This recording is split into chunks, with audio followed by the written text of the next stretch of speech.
Grabatzen ari garen unean gaueko 12 eta laurden diren honetan, Elordik eta Rezustak Artola eta Imazen aurka jokatu duten binakako txapelketa nagusiko hirugarren jardunaldiko lehen norgehiagokaren analisia egingo dugu. Atano hirugarrenean jokatu dute elkarren aurka eta garaipena favoritoentzat izan da kasu honetan Elordi eta Rezustarentzat. Hasieran partida oso berdindua joan da, hasieran Artola eta Imaz bi eta huts irabazten hasi dira, gerora ordea beste hildo oso desberdin bat hartu du norgehiagokak eta hor bi faktore elkartu dira.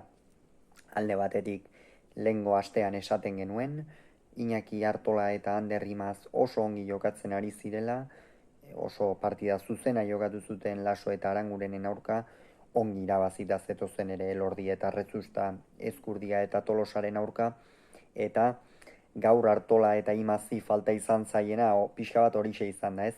Zehaztasuna.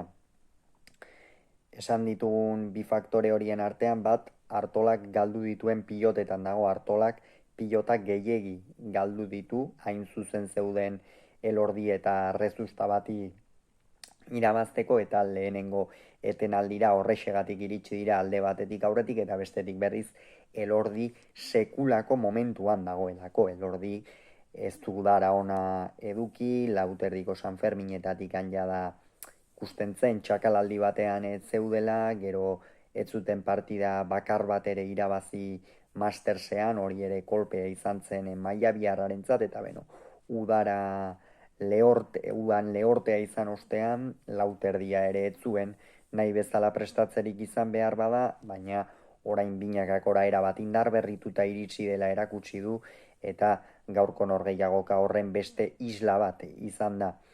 Tanto asko amaitu ditu kolore guztietakoak, bere arma nagusia eskuin bolea hori oso ongi erabili du, bizitasun ikeragarriarekin mugitu du pilota, horrez gain ezker gantxoak ere ongi, baina esan bezala gaur Iñaki Artola ez du beste egunetan izan duen segurtasunik izan. Normalean defentsan bikain aritzen den pilotaria da, gaurkoan defentsan pilota dezente galdu ditu, eta erasoan ere, horrez gain atzeko kuadroetan, bai Rezusta eta bai Imaz oso seguru ikusi ditugu, biak alabiak normalean ziurtasuna ematen duten atzelariak dira eta asko galtzen ez dutenak, eta gaurkoan hori ere erakutsi dute.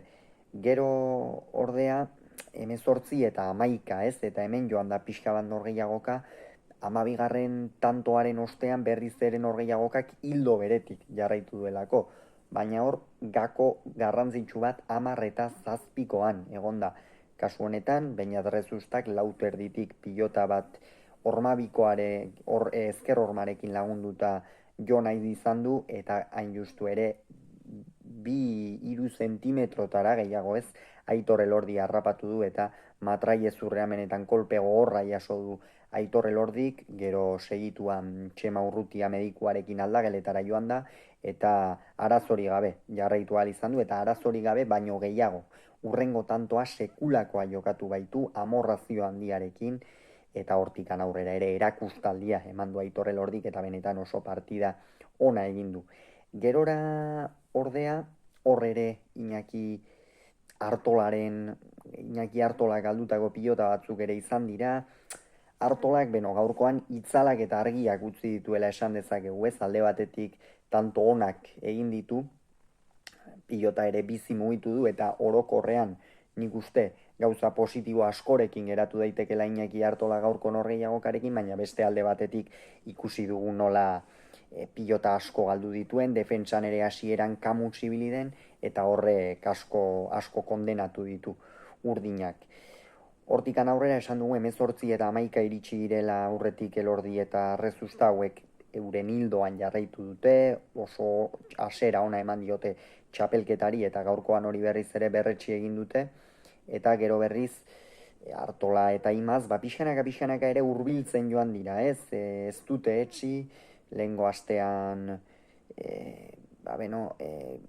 seguran ere berdina edo antzeko zer pasazitzaien, gaurkoan ere hortxe ez dute etxi, Imaz atzean ziurtasunez, eta Artola hor ja, pixkanaka distira geixeago ateratzen, pilotak ere jaitsi dira, horrek Elordiri ez dio behar bada eman nahiko liokeen abiadura emateko aukera eman, eta hor egia esan momentu batean asko sufritu dute Elordik eta Errezustak, baina azkenerako 18 eta 16 zioa zela 19 garena ere egin dute, eta hor pixka bat lasaitu dira, berriz ere Iñaki Artolak akats batzuk egin, eta ondorioz 22 eta 17ko emaitzarekin amaitu da norgehiagoka.